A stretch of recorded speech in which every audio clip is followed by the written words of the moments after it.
Et bonjour à tous. Bonjour. Aujourd'hui, je reçois donc Chloé et Anthony dans le podcast. Je suis super content de vous recevoir. Comment ça va? Ça va et toi? Eh ben, ça va très bien, je vous remercie. Bon, déjà, merci d'avoir accepté l'invitation. Avec plaisir. Et puis, super content de vous recevoir parce que, comme on le disait juste avant, je fais beaucoup moi d'entretiens, de podcasts en visio. Et du coup, là, de recevoir quelqu'un au studio et en plus des Rouennais, ça fait plaisir. C'est gentil, merci. Merci de nous accueillir. Ouais, bah, trop bien. On va avoir pas mal de sujets à parler aujourd'hui. Mais avant, moi j'ai des questions qui sont communes à chaque invité, qui n'ont pas forcément un rapport avec le podcast. Déjà, toute première question, j'aimerais que en 1 minute, alors du coup vous êtes deux, donc on va faire 1 minute chacun, vous vous présentiez. Voilà, donc qui êtes-vous, que faites-vous, je sais pas quel âge avez-vous, et puis voilà. Allez, c'est parti. Je laisse Super. l'honneur à Chloé. Allez, pas de souci. Alors du coup, je m'appelle Chloé, Ouais. j'ai 25 ans, j'habite sur Villeray, j'ai un master en immobilier Ok. et donc on a créé la société VDF Immo avec Anthony en fin d'année 2025. Ok. Donc on est tous les deux gérants de la société et on s'occupe du coup de la transaction pour le moment. Ok. Et moi, du coup, Anthony, 25 ans aussi également. Donc, licence commerce marketing que j'ai obtenue aussi également. Ça fait plus de 8 ans que je suis dans l'immobilier. Et pareil, donc avec Chloé, on a décidé d'ouvrir l'agence donc en fin 2025 pour vivre pleinement de notre passion. Trop bien, trop bien. Ensuite, j'ai deux autres questions, pareil, toujours communes à chaque invité. J'aimerais savoir si voilà, vous avez une ou plusieurs personnes qui vous inspirent dans la vie. Et si oui, pourquoi? Très très bonne question. Là, on va commencer par Anto, tiens. Un investisseur, j'aime bien. Il s'appelle Anthony aussi. On le voit beaucoup dans Qui veut être mon associé. Et j'aime bien le gars qui n'a jamais rien en fait pour avoir vraiment tout dans sa vie au niveau du management, etc. Après, en termes du personnage, c'est autre chose. Mhm. Mais vraiment, c'est quelqu'un qui y va et qui croit dans ses projets, que ce soit l'IMO ou autre dans ses investissements. Donc ça, je trouve vraiment quelque chose de sympa dans ce côté-là. Ok, trop bien. Et toi, Chloé? Et moi, ça serait plutôt une personne, alors je me rappelle plus du tout son nom, mais elle fait un petit peu tout ce qui est au niveau psychologie, thérapeute. Moi, ça va être beaucoup son rôle sur l'humain qui va rentrer en jeu. En fait, c'est les valeurs que j'ai aujourd'hui et que je considère et que du coup j'applique dans ma vie personnelle et dans ma vie professionnelle du coup. Ok. Et du coup, sur notre milieu professionnel à nous, on a vraiment ce côté humain qui rentre en jeu et qu'on veut faire valoir. Ok. Bah, du coup, tu vois, ça fait suite avec la deuxième question, qui est commune à chaque invité. Les valeurs auxquelles vous tenez. Bah alors, la première, c'est l'humain, la relation Ouais, ce que tu humaine. disais, Ça, ouais. c'est vraiment important. Le respect. Le respect, ok. Et après, nous, ça va être la joie, le dynamisme.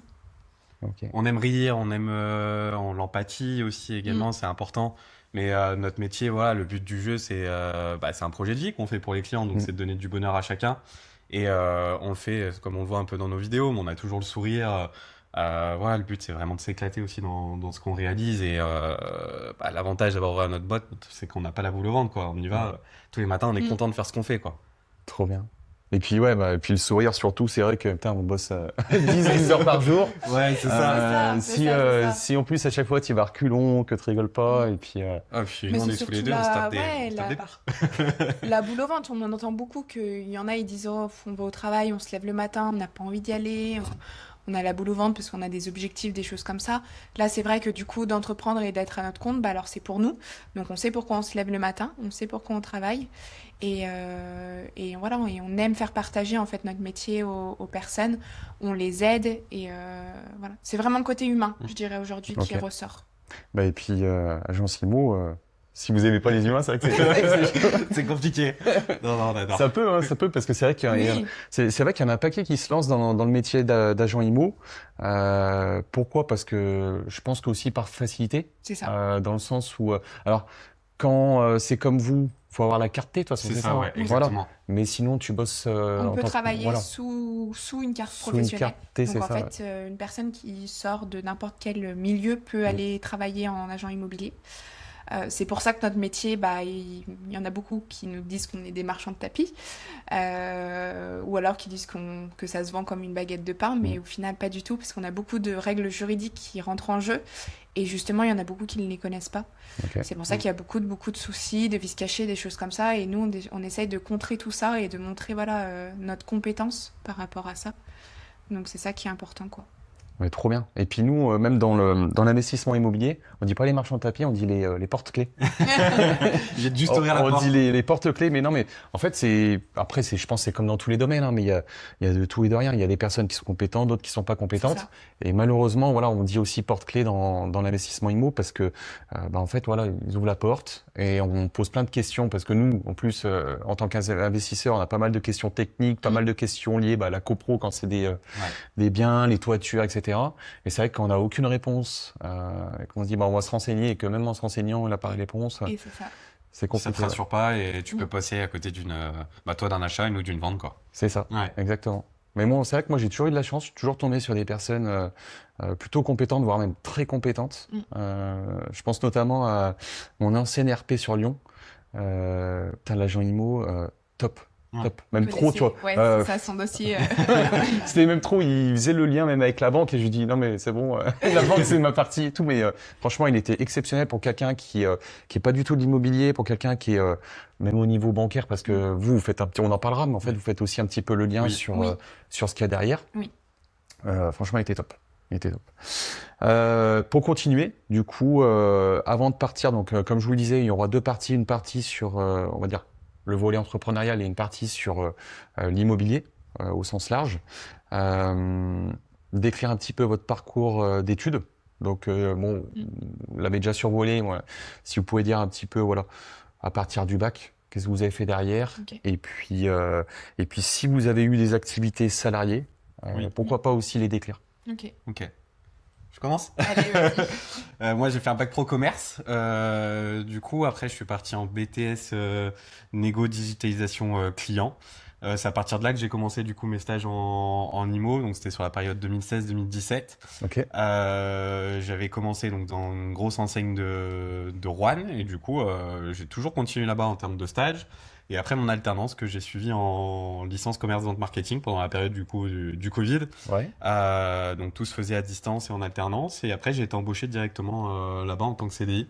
Donc je suis resté de 2020 jusqu'à 2025 où après j'ai Ok. décidé de partir pour créer la société. Mais effectivement, c'était une très belle période et c'est là que j'ai appris énormément du coup sur le terrain pendant mes stages et puis la partie salariale. Donc c'était vraiment très enrichissant. Et moi, je faisais toute la partie transaction. Transaction. Donc ça allait de l'estimation jusqu'à la vente, l'accompagnement, financement. Et après les visites location que je réalisais, mais je faisais pas de gestion Ok. sur ma partie à moi. Ok. Trop bien. Et Et moi, toi, du Chloé? coup, après donc mon bac, j'ai fait un DUT technique de commercialisation sur Rouen. Ok. Après mon DUT, donc déjà pendant mon DUT, il y avait un projet tutoré à faire et donc moi j'ai fait mon rapport sur l'immobilier déjà à l'époque. Donc c'était déjà un métier qui m'attirait à la sortie de mon bac. Après mon DUT, je savais pas trop où aller, donc j'ai fait une licence AES, Administration économique et Rouen sociale, aussi. mais option Management Commerce International sur Lyon. Ok. Ah, sur le. Mais par contre, Covid, donc moi, la fac, du coup, retour à la maison. J'ai fait presque qu'une semaine en présentiel. Après, j'étais qu'en distanciel. oui. J'ai quand même eu mon diplôme, mais voilà, ça n'a pas été très simple. J'ai pas eu. C'était un petit peu compliqué, on va dire. Et du coup, je me suis dit, après cette licence, je me suis dit, qu'est-ce que je fais? Où je vais? Et j'ai dit, je vais aller me renseigner pour faire de l'immobilier. Donc en fait, on m'a réorientée en bachelor. Donc en fait, j'ai 2 bacs plus 3 aujourd'hui. Ok. Où j'étais du coup en alternance. Donc j'étais dans la même société qu'Anthony. Donc c'est comme ça qu'on s'est connus. Ah bah ça Voilà. faisait partie des questions que j'avais par la suite. Parce que du coup, là, j'ai fait mon alternance là-bas. Et moi, du coup, j'étais en côté gestion locative. Donc Ok. je faisais un petit peu de transac aussi, de vente. Mais moi, voilà, c'était plus côté la gestion.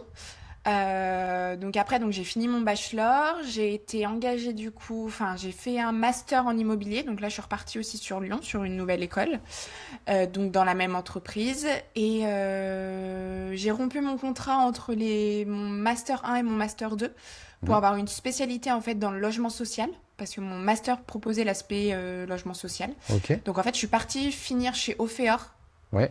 mon alternance, où là j'étais chargée de recouvrement. Donc, j'étais toujours en gestion, mais voilà, c'était un peu plus ciblé. Et à la fin, du coup, de mon alternance, j'ai été embauchée. Et du coup, par la suite, je suis partie pour des projets plus personnels et du Mhm. coup professionnels, où du coup, on a monté la société. Mais voilà un petit peu mon parcours. Ok, trop bien. Voilà. Et du coup, bah, comment aimer VDF? On est venus nous chercher tous les deux, donc moi et Chloé. On ne savait pas encore à ce Mm. moment-là.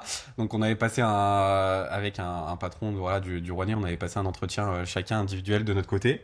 Et qui nous a demandé en fait être à la tête d'une nouvelle agence qui allait potentiellement ouvrir sur le Rouennais. Ok. Donc d'avoir des parts dans la société. Et puis on s'est revus par hasard comme ça avec Chloé lors d'une soirée. On en a discuté ensemble et on s'est dit mais en fait pourquoi on le fait pas nous même à notre image visuelle à nous et c'est nous qui créons notre propre société. Et puis c'est parti de là en fait. Ok. C'est vraiment parti de là où on a commencé du coup à regarder qu'est-ce qui était possible, quels étaient les coûts, le prévisionnel et puis c'est parti comme ça sur le montage de la société. Ouais. Ok. Ouais.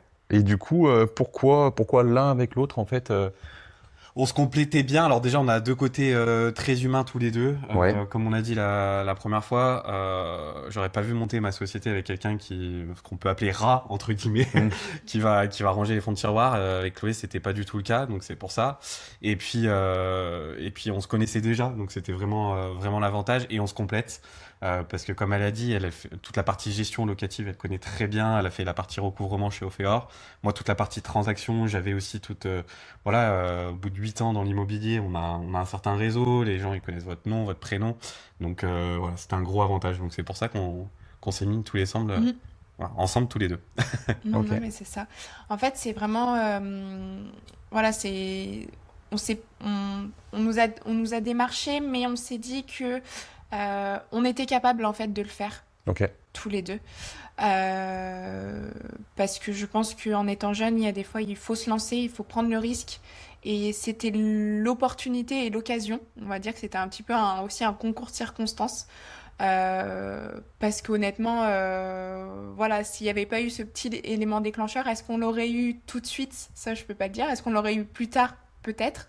Mhm. Mais en tout cas, cet élément déclencheur, voilà, nous a fait se retrouver aussi parce que bah, du coup, on s'était un petit peu aussi perdu de vue par rapport, bah, on était toujours en contact, mais c'est vrai qu'au niveau professionnel, bah, on avait pris un petit peu des chemins différents. Et du coup, bah, le projet, il est né et c'est très bien. Ouais. Non, et puis, ouais, comme tu disais, enfin, comme vous avez dit tous les deux, ça a été un déclic. Mm. Et puis, si vous avez peut-être pas proposé à tous les deux à ce moment-là, en fait, On ça se trouve, vous seriez peut-être lancé à votre compte, mais Mais peut-être chacun de notre Ouais. côté, chacun de votre peut-être côté. sous un réseau de quelqu'un. Ouais. Il y aurait eu, voilà, peut-être d'autres choses. La vie est faite de pleine de surprises. Mhm. Et c'est vrai qu'aujourd'hui, au niveau des jeunes surtout, on fait on a plusieurs travails. Enfin, on est amené à changer plusieurs fois. Ouais. Et, et c'est vrai que du coup, bah, voilà, je sais pas si ce déclic a fait que du coup on a fait ça, mais est-ce que s'il n'y avait pas eu ça, est-ce qu'on l'aurait fait ça? Voilà. Parce que est-ce que chacun de votre côté, il y avait cette petite idée un jour d'entreprendre, de se lancer à son compte ou pas du tout Alors moi de mon côté, oui, parce Ok. que en master, en fait, on me l'incitait beaucoup. Beaucoup. Après, je me sentais peut-être un peu trop jeune et pas capable, en fait, à la fin de mon master, de me dire, bah maintenant j'ai la carte professionnelle, je peux. Mais c'est vrai que du coup, nous, parce qu'au niveau des professeurs, quand on est en master, c'est des professionnels de l'immobilier. Donc c'était des patrons de société, Ouais. des personnes voilà, qui avaient de belles postures et de belle importance. Et c'est vrai que du coup, c'est eux qui nous poussaient aussi à nous dire, mais lancez-vous. Non, mais ils avaient raison. Et toi, Anto, ouais. Moi, je m'étais posé la question parce que quand j'ai commencé moi mes stages, puis après ma licence en alternance et après être embauché en CDI, notre ancienne directrice, elle a vendu l'agence. Et du coup, à ce moment-là, donc, elle avait fait une proposition à chaque salarié. Et là, je m'étais posé la question, sauf qu'à ce moment-là, moi, j'étais tombé malade avec le Covid, ça avait pas été évident. Du coup, j'étais pas en pleine capacité à Ok. 100% pour pouvoir le faire. Mais c'est vrai qu'à ce moment-là, ouais, je m'étais vraiment posé la question et j'avais envie, ce côté d'entreprendre, de gérer une équipe justement, et d'apporter ce côté management bienveillant aussi, que je trouve que dans beaucoup de sociétés, ça se perd et c'est essentiel pour pouvoir conserver ses salariés et pour pouvoir faire du chiffre une nouvelle fois, parce que si on est bien avec ses salariés, ça leur donne confiance et du coup, on fait participer toute l'équipe. Ok. Et puis c'est vrai que, enfin, on le dit souvent, hein, mais en fait, une association, c'est un mariage, voire même pire. Parce que, Ouais. parce que autant un mariage, s'il y a pas d'enfant, si derrière c'est que de l'immobilier, bah au pire, on se sépare et puis on vend les apparts ou les maisons, etc. Mais c'est vrai que en entrepreneuriat, du coup, une association, bah ça peut avoir des conséquences parce que s'il y en a un qui veut partir et l'autre pas, bah voilà, ça peut avoir des conséquences financières sur la pérennité de la boîte, sur la longévité de la boîte, donc sur pas mal de choses. Et puis voilà, il faut avoir je pense, comme vous le disiez, des compétences qui sont transverses, des compétences complémentaires. Et puis si des fois il y a quelqu'un qui est un peu plus nerveux, il faut que derrière il y en ait un qui est un peu plus cool, parce que si les deux sont nerveux, ça peut vite péter. Donc trop bien. Et après, pour être un petit peu plus technique, du coup, donc vous avez tous les deux chacun la carte T. Oui. Ouais, ok. Là, vous êtes lancé à votre compte. C'est quoi? C'est une SAS, c'est une SARL?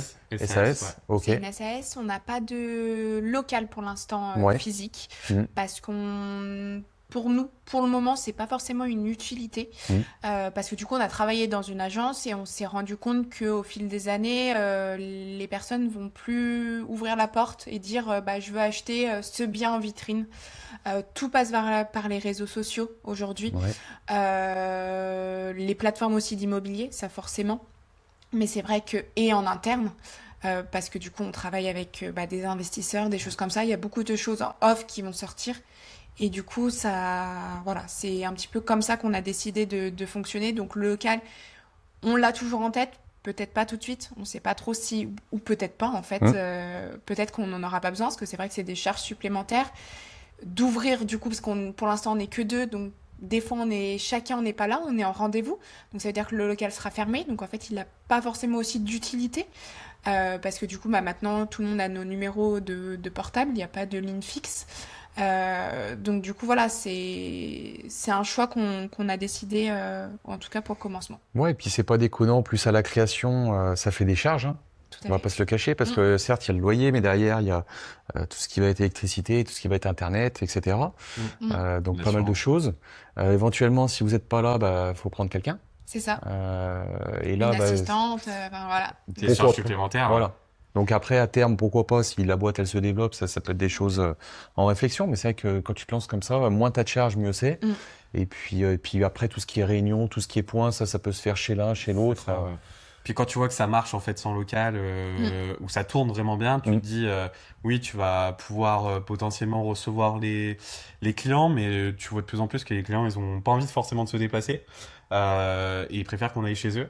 Alors au départ, quand on avait commencé, on a fait la foire au Scarabée pour se faire connaître. Donc, c'est vrai qu'on avait beaucoup cette question qui revenait surtout de personnes un peu plus âgées. Il est où votre local, etc. Où ils cherchaient vraiment le local. Et maintenant, on l'a plus franchement la question. Ils savent qu'on vient directement chez eux. De toute façon, que ce soit pour l'estimation, le rendu d'estimation.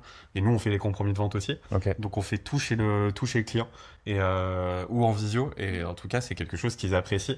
Parce que nous, le retour un petit peu qu'on avait eu des personnes pour le local de Roanne, c'est que les clients manquent de place de stationnement, faut payer, ils sont stressés par le temps. Et du coup, ils sont pas en confort lors du rendez-vous. Alors que là, on va chez eux, ils ont le temps en fait. Ils sont chez eux, ils regardent pas la montre et nous, on est là pour échanger avec eux C'est tranquillement. vraiment de la proximité. Surtout. On crée du lien du coup plus direct avec le client. Alors parfois il faut un endroit où du coup on s'adapte si on a besoin d'un bureau, des choses comme ça pour avoir l'opportunité d'échanger avec toutes les parties. Mais c'est vrai que du coup d'être chez eux, voilà, comme Anthony dit, ça crée du lien, ça crée le confort aussi pour eux et de la confiance parce qu'en fait ils sont dans leur environnement et du coup forcément ça rassure. Et du coup, on arrive chez eux et du coup, ils nous font confiance beaucoup plus facilement. C'est ça. Et puis moi, pour toujours travailler en banque, et être chargé pro surtout, donc travailler avec les dirigeants, c'est vrai qu'on les fait venir en agence, Mm. et des fois, entre comment ils sont en agence et comment ils sont chez eux, ça n'a rien à voir. Moi, je vais chez eux dans leurs locaux d'activité. Alors des fois, je les ai à l'agence, donc c'est formel, ça reste un Mm. cadre. Donc des fois, il n'y a pas de raison, mais tu sens que les personnes sont un petit peu impressionnées ou pas forcément à l'aise. Et là, tu vas chez eux, le mec ou la nana, peu importe, te parle, il te fait voir toutes ses machines, il te fait voir ses employés, il te fait voir tous ses process et tout. Et il y a vraiment il y a vraiment, je trouve, un fossé, un décalage. écart entre les deux. Ouais, c'est vrai. Ouais, carrément. Donc non, et puis après, on va pas se le cacher aussi, les mœurs, ça change un petit peu, les habitudes. Donc certes, bon, les anciens, eux, ils aiment bien avoir un lieu physique, mais même je vois les personnes de l'âge de mes parents. Après, voilà, c'est le Bon Coin, c'est les plateformes, etc. Donc au final, ils ont pas besoin d'aller dans un lieu physique. Non. Ils voient les annonces en ligne, derrière, ils passent des coups de fil, C'est ça. et puis voilà. Puis les réseaux, ça c'est plus, je pense, tout ce qui va être entre 20 et 40 ans peut-être. Ouais, c'est ça, oui, c'est à peu près les C'est la retours qu'on cible. a, ouais, c'est la Mm. cible. Ouais. Et puis, vous êtes sur 2 plateformes aussi. Enfin, vous êtes sur Insta et sur Facebook. C'est Oui, ça. c'est ça. Donc Insta, c'est plus, je pense, 20-35. Les jeunes Et Facebook, c'est un peu plus ancien. Ancien, oui. voilà. Et on fait notamment, si on regarde, plus de vues sur Facebook que sur Instagram. Alors les deux sont reliés, mais on peut voir, nous, au niveau des paramètres. Et effectivement, Facebook apporte beaucoup plus de vues et énormément d'appels grâce aux réseaux sociaux, une nouvelle fois. Ouais. Ok. Et du coup, pour revenir à la partie entrepreneuriale, comment vous avez démarré du coup au début parce que, ok, on lance notre affaire, ok, on va voir le comptable ou l'avocat pour créer la boîte, mais derrière, ok, on est agent IMO et la foire, mais qu'est-ce qu'on fait? Enfin voilà, comment ça marche? Il a fallu déjà la grosse partie, c'était notamment le point de vue stratégique des honoraires, parce que c'est le point clé. Donc à quel prix on s'aligne, qu'est-ce qu'on fait? On pouvait pas se mettre à des prix pourcentage comme d'autres agences parce qu'effectivement on n'a pas de locaux, donc on a moins de charges, donc on pouvait pas mettre ce tarif-là. Donc on a fait un choix fort, partir à 4 500 euros d'honoraires, donc de frais fixes sur chaque type de biens qu'on vend. On a fait ça pour 2 points parce que souvent les clients, du coup, le prix de vente il est beaucoup plus adapté que quand tu englobes 5% dans un prix de vente. Et du coup, tu vends normalement plus vite parce que le client te fait plus confiance en termes de prix de vente. Donc, tu vends plus vite. Du coup, tu as beaucoup plus de volume et tu fais un même nombre de chiffres d'affaires. Donc, ça a été notre stratégie. Après, notre identité visuelle, le logo, on a pris énormément de temps. On était très, très tatillon dessus. On voulait quelque chose à notre image. Donc, jeune, qui flash, où on s'en souvient. Donc ça, c'était quelque chose de compliqué. Et puis le nom aussi également de l'agence, on a galéré parce qu'on s'est rendu compte qu'effectivement il y en avait beaucoup qui étaient déjà pris. Donc on voulait quelque chose qui était entre guillemets unique, mais qui sort. Et c'est parti d'un truc tout bête. En fait, on a mis nos initiales de nom de famille, donc V de Vigan et puis DF de De Freitas. Donc c'est pour ça que c'est venu VDF Imo. Et on trouvait que ça sonnait bien et du coup on est parti là-dessus. On a fait beaucoup de brainstorming, de réunions un petit peu entre nous, de savoir comment on allait procéder. Donc du coup honoraires, logo. Après il y a eu les flyers parce qu'on fait beaucoup de prospection du coup déjà pour se faire connaître dans un premier temps et parce qu'aujourd'hui encore la prospection fonctionne encore, donc on en profite et on fait tout ça. Donc ça a été un gros schmilblick à tout déblayer. C'était super cool. Ça c'était compliqué. Ça a été compliqué, voilà. Après, il y a eu toutes les démarches administratives à faire. Donc ça aussi, ça a été long. Je sais qu'en France, c'est compliqué quand même. Oui. Les démarches administratives, c'était long, très long. Voilà, pour débloquer les droits, les choses comme ça, on a dû chacun faire deux pôles différents. Moi, j'ai dû retravailler en CDD pendant 3 mois pour débloquer mes droits. Donc c'est vrai que du coup, j'ai commencé un peu plus tard du coup qu'Anthony. Enfin, j'étais avec lui sans être avec lui du coup. Donc on a essayé un petit peu. Le début a été un petit peu long, mais on a réussi et maintenant on est à 100% tous les deux dans la société et ça fait du bien. Puis c'est le côté sympa aussi, voilà, parce qu'en France on critique beaucoup tout le système, la politique, machin, mais déjà pour les personnes qui veulent créer leur boîte, On a une aide. voilà, tout dépend le système que tu prends, mais si tu prends les 18 mois de chômage, derrière ça te laisse 18 mois où tu peux être à fond pour ta société, donc du coup t'as pas cette histoire de salaire. Et sans crainte, enfin, moins de peur, Ouais. en tout cas. C'est vraiment, je pense que ça aussi, c'est un point qui nous a aussi rassurés et nous a dit, on y va aussi. Parce que du coup, c'est vrai que l'immobilier, si on vend pas, on a zéro. On n'a pas de rentrée d'argent. Tant que les ventes se fassent, en général, une vente, c'est à peu près 3 mois. Donc du coup, on savait qu'on s'était donné en fait déjà un délai à peu près, on a mis plus que 3 mois, 6 mois sans rien. Donc c'est vrai que du coup, avec le système français, on a pu avoir une rentrée d'argent pour pouvoir aussi vivre aussi de notre côté personnellement. Et c'est vrai que ça nous a rassurés. Parce qu'honnêtement, je sais pas si j'avais eu tout ça, est-ce que j'aurais eu la capacité de me lancer et de me dire, aujourd'hui, tu repars à zéro et tu dis t'as rien. C'est dur. Tu sais pas si t'arrives pas. Tu sais que on a des compétences, on a des qualités, donc on sait qu'on allait y arriver d'une certaine façon. Mais d'un côté, si ça ne marchait pas, ça ne marchait pas, quoi. Exactement. Ouais, puis il faut avoir de l'argent de côté. On a tous les deux un crédit IMO sur le dos, donc c'est des choses qui se réfléchissent avant de se lancer. Et l'avantage de Pôle emploi, c'est vrai, c'est de percevoir de l'argent quand même tous les mois sur ce côté-là et pouvoir se lancer pleinement. Et effectivement, comme elle a dit, on s'était fixé un objectif pendant 6 mois. Quand tu ouvres une agence immobilière, de base, Le temps de rentrer des mandats. rentrer des mandats et de vendre ta première vente, c'est 6 mois. Nous, on a eu de la chance que on a rentré dès le premier mois et on a vendu dès le premier mois. Donc, en fait, au bout du 3e mois, on touchait déjà nos Il y commissions. avait déjà des commissions. Ouais, donc ça a été une vraie force et un esprit léger, puisque du coup, on était tranquille. On savait que c'était parti et que ça commençait super bien. Ah, ça c'est top. Plus rassurant, en tout cas. Ouais. Et ouais, plus rassurant, ouais, exactement. Et du coup, vous parliez donc prospection. Comment ça s'appelle? Alors là, les flyers, c'est du coup Du en boitage. toc-toc. Du boitage. Voilà, c'est Ouais, ça. toc, toc, Ça s'appelle comment? porte-à-porte. C'est la pige, non? C'est ça? Alors, le- la pige, c'est par téléphone. Ouais, En c'est fait, ça. c'est sur les annonces du Bon Coin. Il y a un numéro de téléphone en particulier, on les appelle. Donc ça, c'est ceux qui mettent leurs biens en vente En ligne. En particulier, sans agence. Sans agence. Voilà, ok, c'est ça. Sans agence, un propriétaire qui veut vendre pour soi-même. Donc la pige, du coup, on prend le numéro de téléphone et on appelle et on essaie de récupérer un rendez-vous. Alors par contre, la pige va être interdite. En tout cas, elle a été très restreinte, ça a été très compliqué. Et maintenant, elle est interdite à partir du mois d'août. Ok. Donc du coup, ça va beaucoup changer le métier de l'immobilier parce qu'il y en a beaucoup qui l'utilisent. Donc va falloir trouver d'autres méthodes, systèmes, d'autres méthodes pour contrer à ça. Ouais, c'est vrai qu'au départ, il y a quelques années, la pige, c'était le pourquoi du comment tu rentrais du bien immobilier. Moi, je sais qu'à l'époque, j'en rentrais, je faisais que ça. Je faisais de la pige, je faisais très peu de boitage et de porte-à-porte. C'était pige et ton objectif, c'était d'obtenir 3-4 rendez-vous d'estimation par semaine. Ok. On y arrivait. Honnêtement, la pige, là, actuellement, moi, ce qu'on fait, c'est on regarde sur le Bon Coin, effectivement, sur d'autres plateformes. Tu regardes les biens qui t'intéressent, où tu peux vraiment rendre service. En tout cas, tu peux le vendre. Parce que quand tu vois des biens qui sont excessifs en termes de prix ou dans ces secteurs où nous, on va pas avoir forcément de clients, on n'y va pas forcément. On va vraiment appeler le client si vraiment on a quelque chose à lui apporter, on a le client pour, ou en tout cas, on peut avoir des clients pour. Là, on va y aller, on va l'appeler. Ou en tout cas, si des fois, tu n'as plus le numéro de téléphone maintenant, donc un petit message t'as un retour, mais le retour pige maintenant est quand même très faible.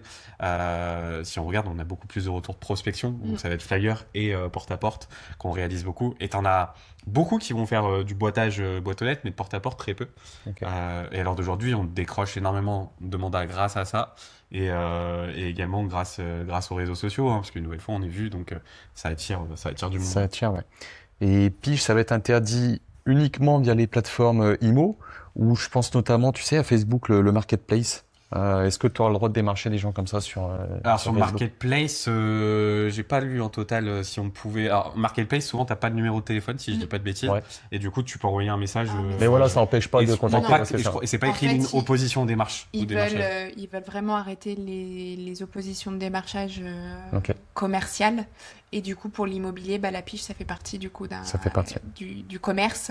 Mais mais après, je peux comprendre aussi en tant que particulier parce qu'on a beaucoup sur nos téléphones. Tout le monde nous appelle toute la journée, des 02, des Mm. 03, et ça devient pénible.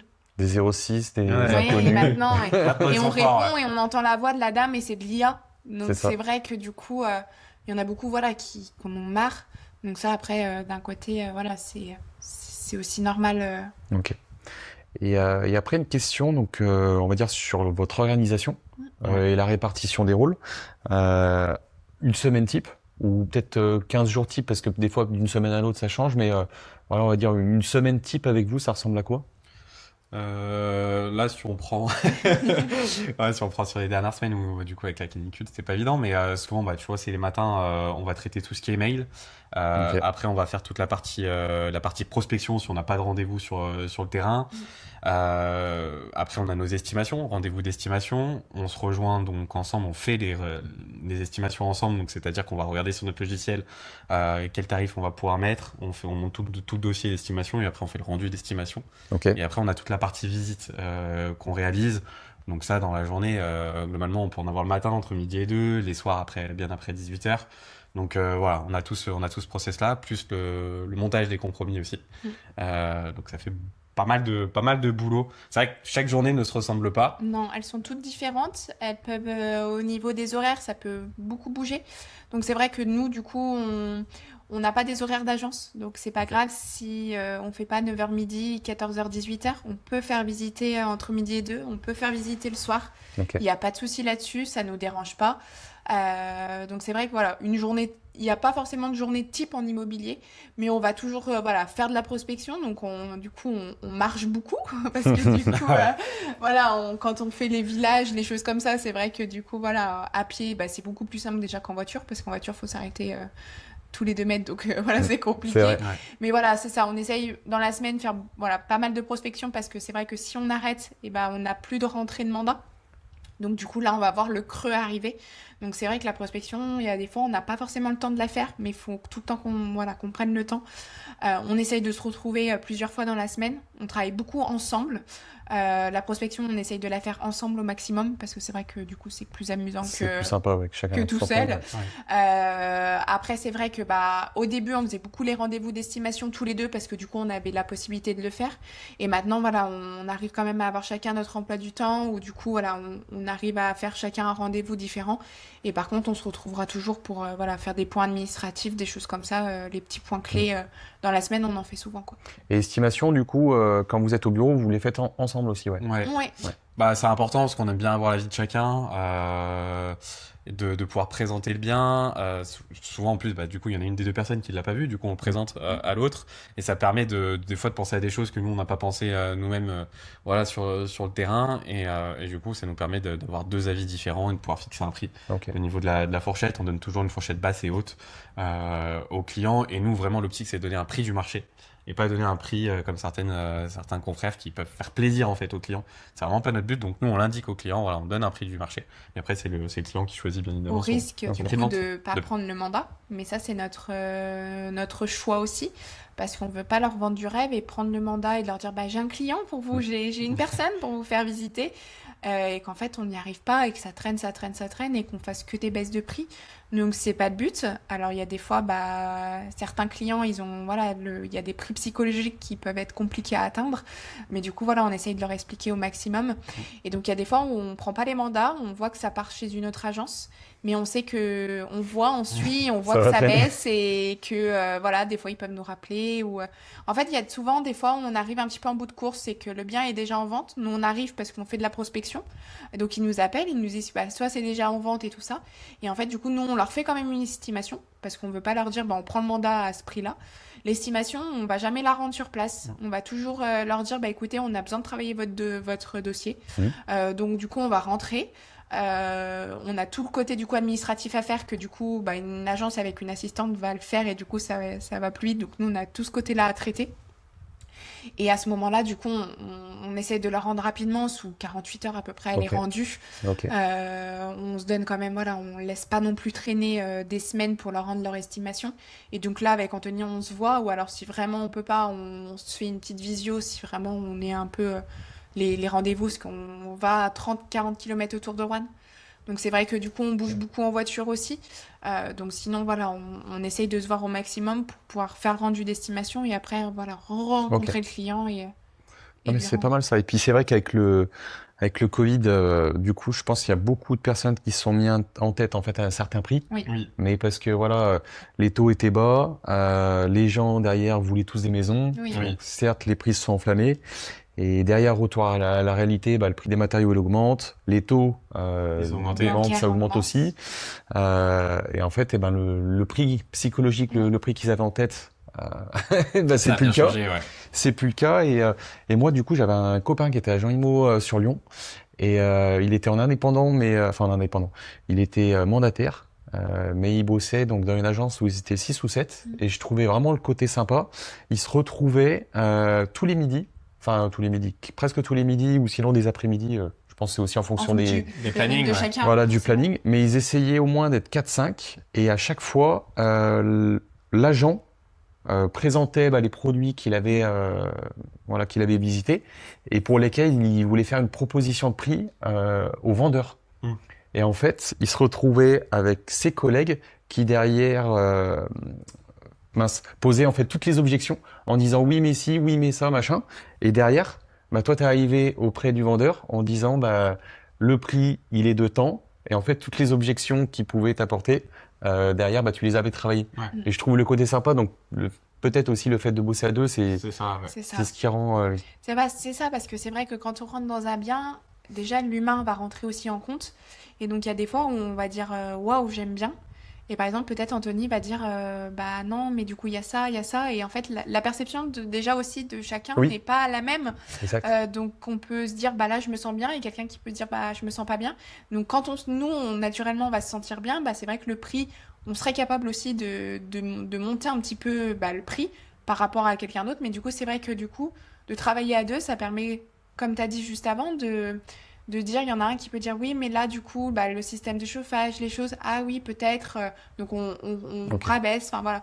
C'est vrai Mm. que du coup, c'est ça aussi, de travailler à deux, c'est bien en fait. ok et du coup pour votre agence on va dire la vision les objectifs sur les 2, 3, 4, 5 prochaines années vous y avez déjà pensé ou pas encore Bah oui, on essaie Ouais. toujours d'aller plus loin, parce que c'est vrai qu'il faut avoir la vision à court terme, long terme, et enfin, moyen terme et long terme. C'est vrai que là, bah, pour l'instant, on est à 4 500 € d'honoraires, peu ouais importe le bien. Je pense qu'on va devoir, au bout d'un moment, c'est vrai que bah, pour l'instant, comme on l'a dit, France Travail rentre en jeu, mais c'est Mm. vrai qu'on va devoir peut-être, on en a discuté, mais peut-être qu'on va devoir peut-être augmenter certainement nos honoraires sur certains types de biens. Ouais, il est bien plus cher concrètement. Voilà, Parce Ouais, que c'est ça. c'est vrai que si tu as un bien à 500 000 euros, mais que derrière, Tu prends 4 500 d'honoraires, 4500, ouais. c'est ça. Alors, en soi, le métier est le même, hein, mm, le service sont les mêmes. Ça, il y a pas de souci. Mais voilà, au niveau stratégie, on va peut-être voilà, réfléchir là-dessus. Donc ça, c'est peut-être aussi moyen long terme. Et après, c'est surtout aussi d'ouvrir de la gestion locative. ok. Mais ça, c'est plus sur du court terme, moyen terme. Ok. Voilà. Ah, Ouais, c'est donc, vrai que ça bouge beaucoup. Au départ, on y allait un peu à tatillon. Alors, on connaissait tous les deux l'IMO, mais on se dit, on s'était fixé un prévisionnel aussi, Mm. qu'on va atteindre normalement largement. Et puis après, bah, tu regardes sur 2 ans, 3 ans, qu'est-ce qu'on veut faire. On est très chiffres tous les deux, donc c'est vrai on regarde totalement. Tu prépares aussi bah, l'année prochaine. On sait que c'est un moment d'élection présidentielle. Qui dit élection présidentielle, c'est très compliqué en termes Ouais. de commerce. Ouais. On le sait, souvent tu as une pause souvent de 2-3 mois en moyenne où c'est beaucoup plus calme. c'est ça. Donc c'est pour ça qu'on réfléchit à d'autres thèmes comme la gestion location bah, qui t'apporte un roulement et Une du chiffre. récurrence, ouais. Ouais, exactement. Et en Tous fait, les mois, il y a de l'argent qui rentre. Ouais. Donc, on nous demande beaucoup si on fait de la gestion loc. C'est vrai qu'on a beaucoup d'entourages déjà bah, qui investissent. Donc on nous demande bah, est-ce que vous faites de la gestion loc, etc. Il y a beaucoup de personnes qui ont du mal à faire confiance à des agents immobiliers. nous, on a un petit peu l'équipe de jeunes, entre guillemets, ça attire beaucoup sur ce côté-là. Donc, c'est pour ça qu'on veut lancer la gestion location. Et en plus, Chloé était dedans pendant des années. Donc, c'est son domaine à 100%. Enfin, moi, c'était un petit peu. J'ai dit, OK, je me lance dedans, mais j'ai dit, par contre, on va faire de la gestion. C'était un peu. C'était un en peu le tête, truc, ouais. Elle m'a dit, faut faire la gestion. Mais je lui ai dit, parfait, on se complète, c'est le but. Donc, C'est le but Du totalement. coup, nous, notre carte professionnelle, en fait, on a la carte transaction, on a la carte gestion. Parce qu'en Ok. fait, il y a la carte T pour la transaction, la carte G pour la gestion et la carte S pour le syndic. Ok. Donc, en fait, il y a syndic, ouais. trois cartes professionnelles, pardon. Et du coup, nous, on a la carte professionnelle et la carte gestion. Par Ok. contre, on n'a pas demandé la carte syndic. C'est un choix personnel parce qu'on ne voudra pas faire de syndic. Donc, Pas de syndic. Pas du Ok. alors, Parce que c'est un autre Ouais. métier aussi. pour hein. l'instant. Pour l'instant, ouais. C'est pas quelque chose. Faut voir les de- chiffres. Faut voir les chiffres. Tu vois les chiffres. Non, mais après, Pour l'instant. le syndic, c'est quand même compliqué, c'est une charge, etc. Je pense que, ouais, ça, c'est quelque chose que tu peux développer si on le développe un jour quand on sera vraiment. Mais c'est compliqué déjà de trouver un bon gestionnaire de copropriété. C'est compliqué. Après, c'est vrai que le syndic apporte aussi beaucoup de problèmes. Alors la gestion aussi, hein, mais beaucoup plus le syndic. Et il faut avoir des personnes qui sont compétentes pour le faire. Exactement, ouais. Ouais, le Et syndic, il y a c'est beaucoup de pas turnover évident. en fait en syndic de copropriété et en gestion. Et c'est ce que les propriétaires ne veulent plus. Donc justement, on voudrait apporter Puis déjà tout ça. commencer sur 2, la transaction, la gestion, et puis C'est Oui, ça. et pour l'instant, on n'est que façon, deux, ouais. donc Ouais. au bout d'un moment, on va Oui, pas c'est pouvoir ça. être de partout. Parce que c'est vrai que la gestion, il y aura beaucoup de travail au bureau, parce que la gestion, il y a beaucoup d'administratifs. Donc c'est vrai que quand il va falloir faire côté transaction, après rajouter les visites, les états des lieux aussi en location, plus la gestion, il va y arriver un moment où voilà, ça va coincer. ça va te coincer. Ouais, Donc ouais. c'est vrai qu'on a déjà réfléchi qu'après, il y aura besoin d'une assistante commerciale, en fait, qu'on va devoir, si on peut se le permettre aussi, hein, ça c'est comme tout, embaucher pour déjà nous décharger, parce que tout le côté administratif, rentrer, retoucher les photos, faire les montages vidéo, rentrer les dossiers, ça c'est vrai que du coup ça prend énormément de temps, et du coup nous on le fait nous-mêmes. Donc c'est vrai que si on rajoute un pôle supplémentaire qui fonctionne et qui roule, il va y avoir au bout d'un moment forcément c'est souvent comme ça dans les entreprises, il y a des paliers à franchir, Ouais. où du coup Exact. l'embauche va être compliquée au début, mais qu'elle est nécessaire parce qu'en fait au bout d'un moment on va plus pouvoir en tout cas. Après ça sera un choix de société aussi de savoir si on maintient comme ça nous suffit, ça nous va bien, ou est-ce qu'il y a le projet aussi Est-ce qu'on développe? Ouais, c'est de ça. la développer, développer. ouais. Après voilà, la développer, je pense que tous les deux c'est aussi le but, mais après il y a certaines limites aussi Oui, il y à a des à avoir. conditions, et puis Voilà, c'est ça. pas Ouais, n'importe c'est quelles conditions. Ouais, Ouais, c'est et surtout ça. puis après, il faut trouver aussi la bonne personne qui a le même état d'esprit que nous. C'est pas évident aussi à trouver, qui a la niaque, qui a envie aussi. Donc, puis c'est vrai qu'une assistante permettra de décharger effectivement toute la partie dossier administratif, même les compromis de vente, on les réalise. Donc, C'est ce que c'est ce que j'allais dire d'ailleurs, partie compromis. compromis, nous on du les coup. réalise, on les fait nous-mêmes, on a la capacité de les faire, donc toujours sous contrôle d'un notaire. Donc c'est-à-dire que nous, dès qu'on l'a réalisé, Ouais. on l'envoie au notaire, acquéreur et vendeur, qui nous donne leur aval. Ok. Ok, c'est bon, on peut signer. Donc on réalise une économie déjà pour les acquéreurs, parce que ce document-là de base est payant. Donc nous on le fait gratuit, c'est compris dans nos honoraires, on rend un service. On le fait pour de part rendre un service et de deux pour que ça aille beaucoup plus vite. Parce qu'une nouvelle fois, un rendez-vous notaire, là, tu vois, il y a un dossier que j'ai décidé de pas le faire et on le fait chez le notaire parce que quand même il est un peu complexe. Parce que des fois, tu as les servitudes, des droits de passage, etc. Donc voilà, quand tu sens que le dossier est lourd ou qu'il y a eu des travaux assez compliqués, tu préfères laisser au notaire le gérer. Mais tu vois, tu as un délai entre un mois, 5 semaines. Alors que nous, les compromis de vente, tout ce qu'on a en offre d'achat, nous, on essaye en amont de préparer tous les docs, donc quand on rentre le mandat. Donc c'est-à-dire qu'au bout de 2-3 jours, notre compromis il est prêt. Après, on attend juste l'aval du notaire. Au bout d'une semaine, globalement, si on a Ok. tout, on est capable de signer le compromis de vente. Et du coup, ça va très vite. Et c'est pour ça qu'on a des délais qui sont assez courts entre le compromis et la vente définitive. En 2 mois, quoi, quasiment, on a les honoraires qui tombent. C'est une stratégie. Et on le fait quasiment sur tout type de bien. On fait le compromis de vente, ouais. Ok. Et globalement, c'est quand même assez facile à réaliser. Et compromis de vente avec t'as une trame en fait, un logiciel. Donc voilà, ça prend du temps. Des fois, tu peux passer 1 heure, 1 heure et demie. Sur certains dossiers, on y passe beaucoup plus de temps.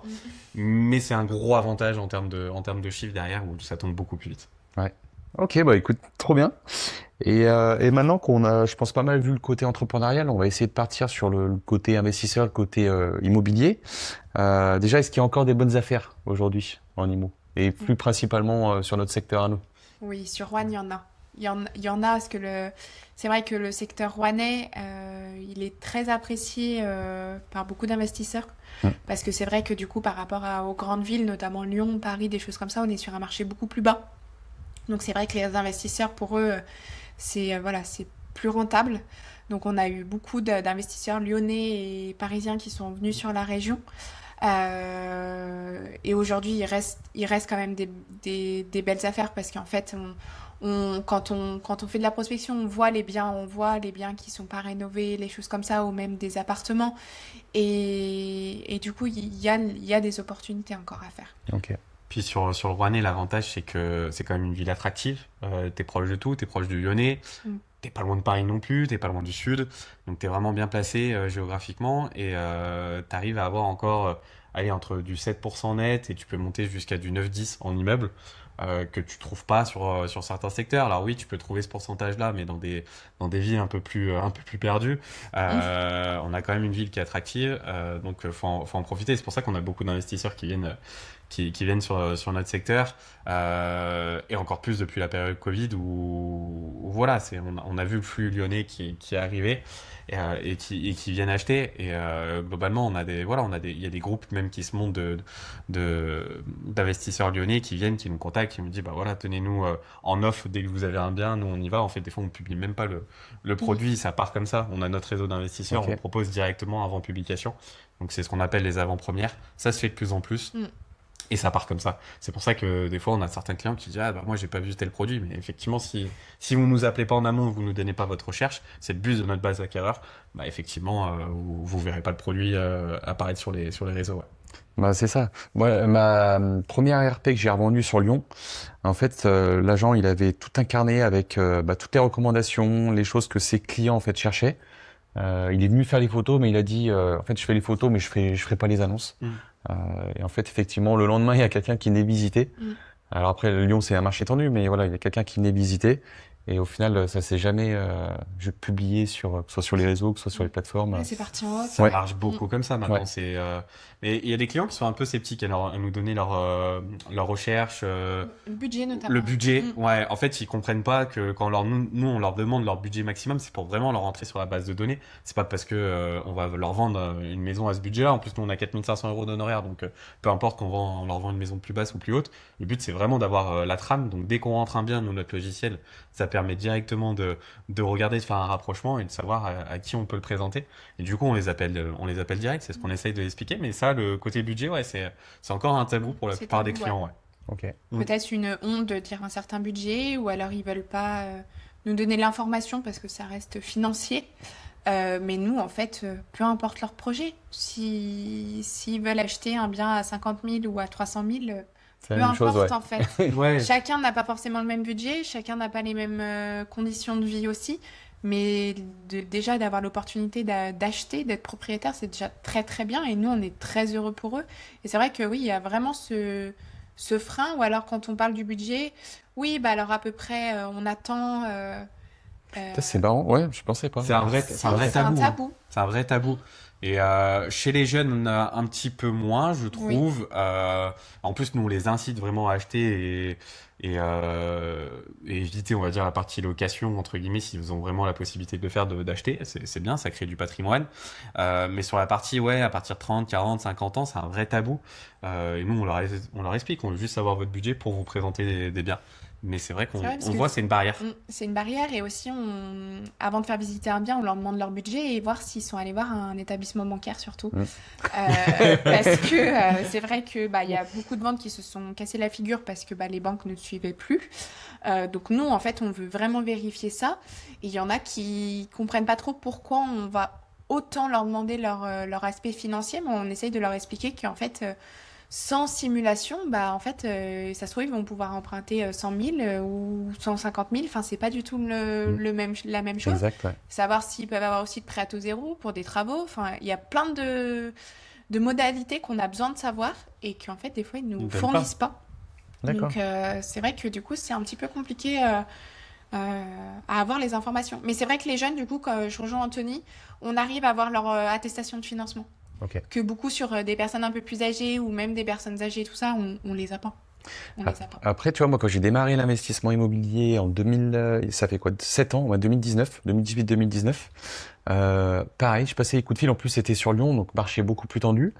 J'appelais et on me demandait, bah, vous gagnez combien, vous faites ci, machin.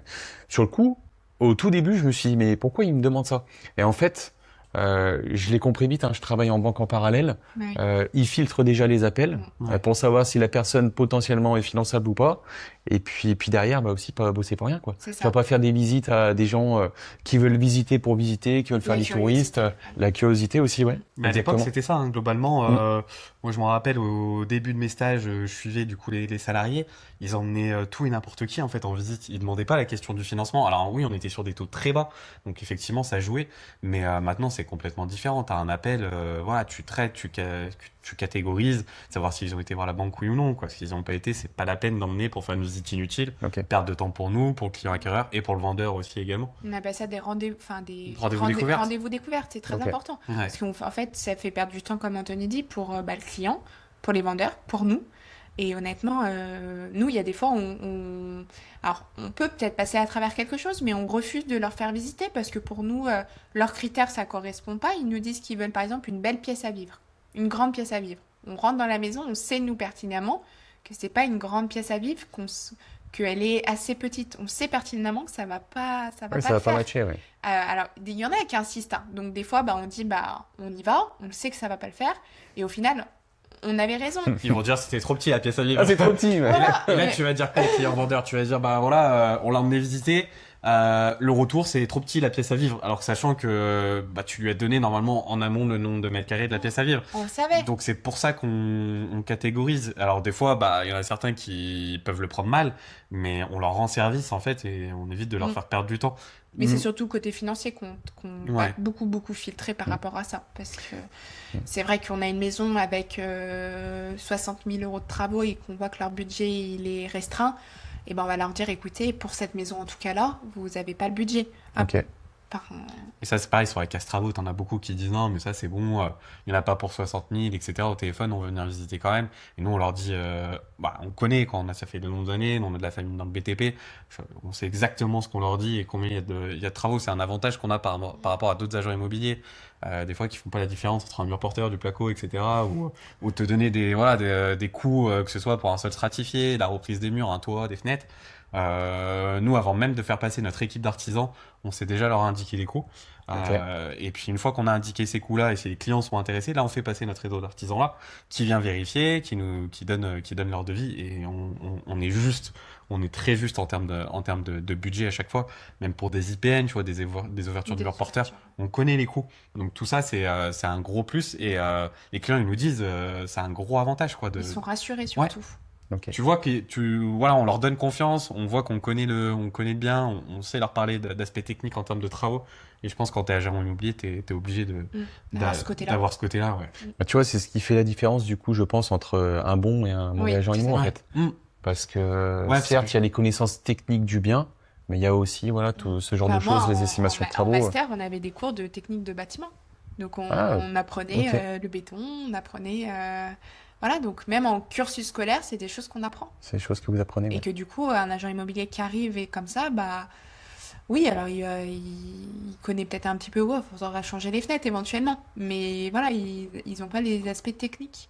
Oui, si c'est pas un artisan ou si c'est pas, enfin, de toute façon, souvent les artisans qui se reconvertissent agent immo, je pense pas qu'il y en ait 50. Non, Mais si ouais. c'est pas un investisseur, quelqu'un en fait qui a fait beaucoup de travaux, Oui, beaucoup lui, d'appart, ouais, beaucoup de qui maisons, connaît. etc., qui connaît parce qu'en fait il côtoie au quotidien Mm. des agents en fait. Parce qu'il y a beaucoup maintenant, on se voit un petit peu que les personnes maintenant font plus trop les travaux eux-mêmes.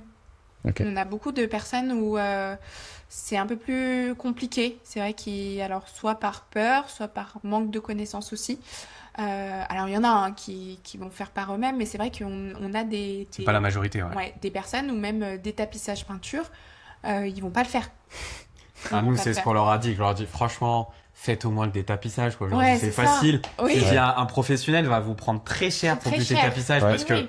c'est une corvée. Je dis, au moins détapisser. Après, bah, peindre, je peux comprendre. Il y en a certains qui sont voilà, pas très doués. Faites par un pro si vraiment vous savez pas le faire. Mais il y a des petites choses qui sont faciles. Même le pose d'un parquet stratifié, t'en as Ouais. beaucoup qui savent pas faire. Alors que ça reste très très simple. Et du coup, tu as des Exactement. sociétés qui vont te prendre très cher pour le pose d'un parquet, quoi. Ouais. Donc, Après, c'est normal, enfin, les sociétés marchent oui, aussi comme c'est ça, ça, hein, elles le exactement. savent, hein, Ouais, elles le savent. Exactement, ouais. Voilà, Ils ont compris. ils ont compris, ils en profitent, ils ont complètement raison. Mais nous, c'est vrai qu'on a fait le choix aussi dans l'ouverture de notre agence d'avoir un réseau d'artisans. Moi, j'ai travaillé depuis de nombreuses années et du coup, en termes de prix, on est correct. On est sur des prix globalement classiques, accessibles et qui bossent bien et qui sont réactifs. Comme ça, on propose vraiment l'accompagnement de A à Z du devis jusqu'au chantier final pour le client. Ok. Ouais, donc vraiment complet de A à Z. Ouais. Et moi, j'avais une question après sur la partie négociation, que ce soit avec les acheteurs, avec les vendeurs. Est-ce qu'il y a des vendeurs qui acceptent encore qu'on négocie un petit peu leur bien? Ouais. Et si oui, en fait, je pose la question, c'est pas anodin, c'est parce que pour en avoir beaucoup discuté aussi moi avec d'autres investisseurs, où forcément quand on arrive dans un bien, on sait qu'il y a beaucoup de mandats qui sont signés parce que en fait le client, enfin le vendeur, il veut vendre tel prix, donc forcément l'agent signe à ce prix-là. Mais si derrière il y a les travaux, il y a ci, il y a ça. Voilà, moi souvent je faisais mes offres en disant bah voilà, il y a une cuisine, il y a ci, il y a ça à faire, machin. Donc je sais pas, il y a 50 000 balles de travaux. Le prix de ton bien, si je rajoute, c'est plus du tout cohérent avec le marché. Donc comment vous faites vous de votre côté? Aujourd'hui, il y a toujours de la négociation. Réellement. Les vendeurs, dans leur tête, de toute façon, ils nous disent bah, on va mettre ce prix-là parce qu'il y a de la négociation. Ok. Tout le temps. Donc, ils ont toujours une marge. Ils ont toujours une marge. Alors, il y en a qui peuvent être plus faibles que d'autres. Ouais. Mais en général, on est entre 5 et 10 000 de marge de négociation. Ok. Mais pour eux, en tout cas psychologique. Après, c'est vrai que du coup, cette marge de négociation, nous, on sait en fait à peu près jusqu'à combien ils peuvent descendre. En dessous, on leur dit qu'on ne sait pas s'ils vont y aller.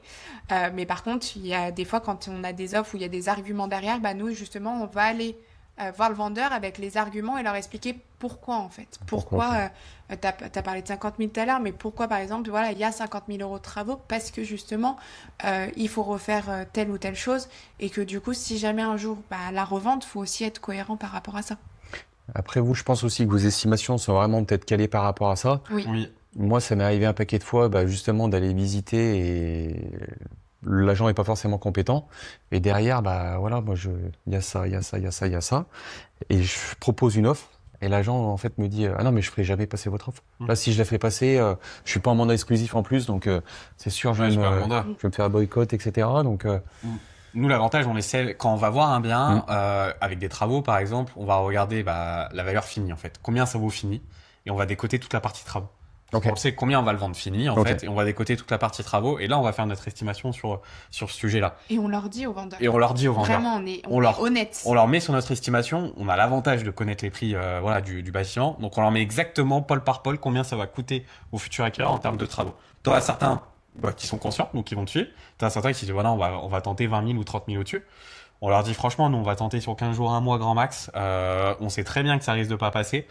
On la publie et souvent ils ont des propositions dans l'estimation qu'on avait réalisée. Et du coup, quand on arrive directement au moment de la négo, franchement, on a eu, je crois pour l'instant, si je dis pas de bêtises, je crois qu'on a eu aucune offre qui a été vraiment refusée. Bon, à part une qui était très très très basse, mais voilà, c'était quelqu'un qui avait essayé, mais aucune offre qui a été refusée parce qu'à chaque fois on revient dans notre estimation et on leur dit bah voilà, c'est ce qu'on vous avait dit, voilà ce qu'il a dit, il y a tant à faire de travaux et donc le budget pour votre maison c'est ça. Et souvent ils y acceptent en fait, ils le comprennent. Mais ça c'est notre force, que l'estimation soit au plus juste. Ouais. C'est que du coup on sait qu'en fait même si on va la publier 30 000 au-dessus, on sait que nous on a notre estimation 30 000 en dessous. Donc même si on a une offre 30 000 en dessous, et on a l'argument pour leur dire écoutez, on comprend que ce prix peut vous paraître bas, mais par contre nous au niveau professionnel on vous a fait une estimation, on rentre dans notre estimation. Ok. Donc voilà, aujourd'hui pour nous c'est quand même une offre qu'il faut considérer. Alors nous on va toujours présenter les offres même si elles sont plus basses parce que ça permet déjà au vendeur de se dire, même s'il a peu de négociations, de lui faire comprendre qu'en fait ça se trouve il va y avoir de la négociation. Il va y avoir de la négo. Ouais. Donc ça va aussi le préparer. Donc on leur explique, on leur dit oui peut-être qu'elle est basse, on conçoit qu'elle soit basse, mais au moins on sait qu'elle va être refusée ou nous faire une contre-offre. Mais après certains investisseurs où ils vont pas y aller parce que du coup eux ils ont tenté, parce qu'il y a des fois on tente et ça passe. Il y a des fois il y a des surprises. Des fois il y a beaucoup de personnes aussi, ils nous disent pas forcément, donc c'est vrai que du coup il y a des fois l'offre va passer et du coup on est content pour l'acquéreur justement. Et c'est vrai que ce côté-là de négociation, il y en a tout le temps en fait. Il y en a tout le temps. Et Et puis, pardon, mais t'en as qui ont peur de faire une propos. Oui. Donc Ok. là, on est sur un marché Covid, voilà, on le prenait, les gens ils y allaient au prix où ils faisaient une très faible négo. Là, aujourd'hui, on a des clients qui se disent non, mais je vais pas faire 10 000 en dessous parce que jamais ça va passer, je vais froisser le vendeur, etc. Et nous, on leur dit non, mais faites votre proposition, on la fera passer. Parce que nous, on sait très bien dans notre tête que ça peut passer en fait, parce que c'était dans l'estimation qu'on avait pu réaliser. Donc on leur dit faites la propos, on la fera passer. Et on a eu des négos jusqu'à 30 000, mais en fait ça venait dans notre estimation. Le acquéreur ne le savait pas, mais nous on leur a poussé à faire une propos parce que justement en fait ça passe. Et du coup le vendeur il arrive, il a une proposition. Alors que si on n'aurait pas eu notre force à nous dire faites une propos, le client il serait reparti, il n'aurait jamais fait de propos. Donc alors aujourd'hui c'est à nous aussi d'inciter aux clients de faire des propos. Parce que ça peut passer. Ah, on met Et- pas non plus la corde. Oui, non. Euh, Faut y aller quoi. faut y aller. tu sors Non. pas tant que t'as pas fait. Non mais si Non, si mais tu on va- sais que ça leur On va le plaît, faire, voilà. Bah, Si on sent le projet, qu'il Mm. est sérieux et que les personnes, quand ils rentrent, voilà, ils ont vraiment. On le sent quand une visite. Alors, des fois, on peut se tromper, mais on le sent quand la visite, elle est vraiment très positive. On arrive quand même à le sentir.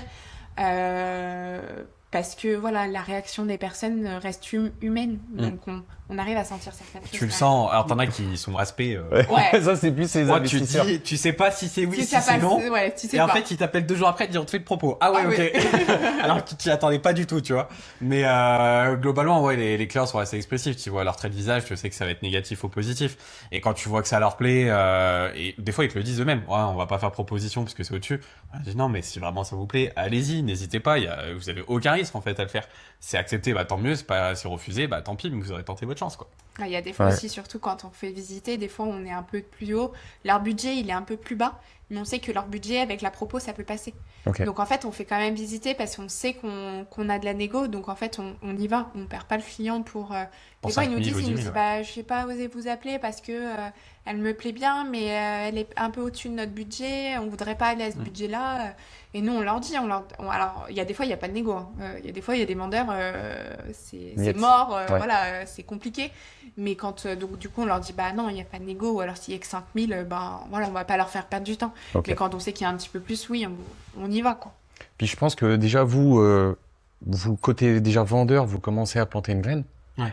Oui, le vendeur d'office, il dit moi je veux tel prix, mais vous commencez à planter une graine. Attention, la réalité du marché c'est ça. On a d'autres biens, etc. Ouais. Donc On est tellement transparent avec eux en disant voilà, on vous donne 15 jours, 3 semaines. Si au bout de 15 jours, 3 semaines, c'est la réalité du marché. C'est-à-dire, s'il n'y a pas d'appel, on n'est pas dans les clous. Ils le savent en fait, dans leur tête, c'est la graine, elle est rentrée en disant au bout d'une semaine, des fois c'est eux qui nous envoient un message en se disant il n'y a pas de contact, nous on les tient régulièrement au courant. Du coup ils savent s'il n'y a pas de contact, c'est globalement il y a une baisse de On prix fait qui pas va les, arriver. on fait pas les morts, en fait. Non. ok. On donne toujours des nouvelles, même si on Ouais. donne des nouvelles en leur disant, bah écoutez, on n'a rien eu. On préfère être honnête et voilà, être sur le marché et leur dire, bah voilà, aujourd'hui, le marché, il est comme il est, il va tout le temps bouger. C'est vrai qu'en ce moment, sur One, on est sur un petit peu un marché un petit peu en baisse. Il baisse un petit peu, Ok. mais parce que les taux réaugmentent. Donc forcément, on Ça tient un s'ajuste, petit peu- hein, de toute façon, Ça ouais. s'ajuste, tout à fait. Et du coup, on les tient au courant, quoi. On essaye au maximum de leur dire... Et ça ils y apprécient. Ouais, moi je le vois comparé à d'autres agences où j'ai pu travailler. Effectivement, il y en a certains qui faisaient pas de suivi, du coup ils perdaient le mandat. Alors d'aujourd'hui on perd pas de mandat parce que du coup Même si ça va durer. on les tient au courant tout le temps et Ok. du coup ils aiment ce retour-là où ils disaient des fois ils ont donné le mandat à d'autres agences, ils avaient aucun retour quoi. Donc pendant 2 mois ils avaient pas une seule nouvelle. Nous on leur dit bah voilà il y a eu tant de visites, il y a eu tant de clics, il se passe ça ou ils savent tout. Voilà. Ils ont vraiment un compte Et rendu de A après, à Z. sur le bien aussi, on va arriver, on va leur dire, bah, si par exemple, c'est pas très lumineux, il y a des gros travaux à prévoir, et ben on leur dit. Alors, il y en a, ils vont pas forcément aimer parce que bah, leur bien, il est très lumineux et tout ça. Bah non, en fait. Moi, quand je vais faire visiter un acquéreur, un investisseur, ou enfin peu importe, il va me dire, bah c'est pas lumineux. Ouais, Donc oui, c'est pas exactement, lumineux. Je le sais, je l'ai dit aux vendeurs déjà. Mais il y a des vendeurs qui l'entendent pas. Ça, c'est... Ouais, mais ça me fait rire, ça me fait penser moi quand je faisais les visites avec mon papa à l'époque, où je le présentais comme mon artisan. Et du coup, vous disiez que vous regardez les réactions en fait des personnes qui sont là. Et moi, je me souviens que quand on me disait ah vous avez vu ça, je dis, ouais c'est pas mal, c'est pas mal. Et je sais que mon père, en plus c'était surjoué, mais enfin c'était à peine surjoué même, parce qu'il regardait tout et il disait ah ouais non ça va pas, ah non ça va pas. Donc en fait il y a l'agent qui faisait visiter, qui me vendait tous les trucs, tous les points positifs, mais derrière il y avait mon papa qui présentait tous les points négatifs. Et puis après, il est pas dans le bâtiment, mais il bricole énormément. Il a construit sa baraque, machin, etc. Donc, il connaît tous les points. Et c'est vrai que peut-être c'était drôle parce que, enfin, c'était drôle, mais en même temps derrière, quand je faisais mes propos, en fait, tout ce qui avait été dit par mon artisan, mon papa. Ouais, tu vas ressortir dans le propos. Exactement, Ouais. ouais. Exactement. Et on va dire pour clore la partie IMO, est-ce qu'il y a des coins autour de Rouen qui du coup sont aussi attractifs, des coins sympas, que ce soit en résidence principale mais aussi en locatif. Vous voyez, non? En investissement locatif, tu as beaucoup Renaison qui Ouais. se développe énormément. Quel Ça- La vent côte fou. rouennaise. Côte Rouennaise, ouais, ça Quel fait vent vraiment fou, ouais. une petite ville maintenant. Il y a tout sur Renaison, donc ça c'est vraiment attractif en termes investissement locatif ou RP, résidence principale. Ouais. Après, bon, le Coteau, Riorges, mais ça c'est déjà connu. Alors, c'est vrai que la côte rouennaise est très très prisée, Ouais. mais du coup, pas beaucoup d'opportunités. C'est vrai que ou alors quand elles sont là, elles partent très vite. Ouais. Parce que, ouais, comme Antoine dit, la côte rouennaise, c'est une C'est petite important. ville en fait. Donc, Ouais, du puis coup- c'est en voie de développement. Hein. C'est Et c'est en voie de Ça- développement. énormément. Ils sont en train de développer maximum, quoi. Ouais. C'est un peu comme Charlieu, alors ça c'est peut-être un petit peu en dessous, mais Charlieu, tu vois, ça fait vraiment aussi une petite ville et ça se Ouais. développe beaucoup. Les personnes qui habitent à Charlieu veulent rester à Charlieu. Charlieu. Et on le voit vraiment, c'est une petite ville, mais il y a beaucoup de monde et ça se vend beaucoup, que ce soit de la RP ou de l'investissement locatif. Et on arrive à retrouver des rendements locatifs assez intéressants. Tu vois, j'avais vendu un dernier immeuble, on était à 9,5 de rente à net. Donc c'est super quoi, pour être sur Charlieu, on n'est pas à Rouen plein centre. Donc ça fonctionne très bien et ça se loue très bien aussi. Puis Charlieu, t'as à côté tout ce qui est voie verte. Tu pars vite dans le 71. Et T'as le côté un peu campagne, mais Et le en ayant un 71 petit peu de la se ville. développe beaucoup parce qu'il y a Ouais. quand même beaucoup d'anglais, on le voit. Pas mal de clients. Moi, j'avais des biens assez bourgeois qui étaient à la vente. Voilà, des personnes des Pays-Bas qui venaient acheter. Donc, notre secteur, ouais, il est amené quand même à beaucoup se développer et il y a quand même une attraction touristique sur le Rouennais. Sur Rouennais, Il y avait un article qui était sorti il y a quelques années. On était quand même parmi les 10 premières villes les plus louées en Airbnb, ce que je trouvais assez extraordinaire. Mais c'est vrai qu'il y a des choses à voir, notamment après tout ce qui est gastronomie ici. Mais il y a quand même pas mal de choses aussi à visiter. Donc, c'est On a, l'avantage. sur Rouennais, c'est vrai qu'il y a pas mal de choses déjà connues aussi du monde entier, parce que Oui. Pralu, Trois-Gros, enfin voilà, on a quand même de la chance d'avoir ça dans notre ville. Et aussi, c'est une ville qui se développe parce que du coup, on a beaucoup d'écoles, on a beaucoup d'études supérieures, parce Oui. que du coup, ça amène du monde. Ça commence. Ouais. Ça amène des étudiants, ils sont en train aussi, enfin voilà, ils construisent, ils mettent des filières supplémentaires. Donc en fait, plus elle va grandir, plus voilà, ça va être un secteur pour investir ou même pour y vivre, parce qu'on est quand même à la campagne. Ouais, C'est vrai Exactement, que ouais. À côté, ouais. c'est Tu, pas la même tu vie. sors de Rouen, tu fais 3 minutes de voiture, t'es déjà à la Tout. à campagne. la campagne. Ouais, Et c'est exact. voilà, c'est agréable quoi. Et puis, rien à voir, mais tu parlais de Pralu. Attention, les Lyonnais, Pralu, c'est Rouennais. C'est Rouennais. Ah, parce que- C'est vrai. Parce que j'ai travaillé sur Lyon, j'ai habité sur Lyon, et en fait, praluline, c'est chez les nous. Lyonnais, la praluline, ça vient de chez nous. Non, pas Non, du pas tout. du tout. Je vous le dis. Je vous le dis. Ok, bah trop bien. Et dernière chose sur la partie IMO, est-ce que vous auriez des conseils potentiellement à donner à des potentiels acheteurs?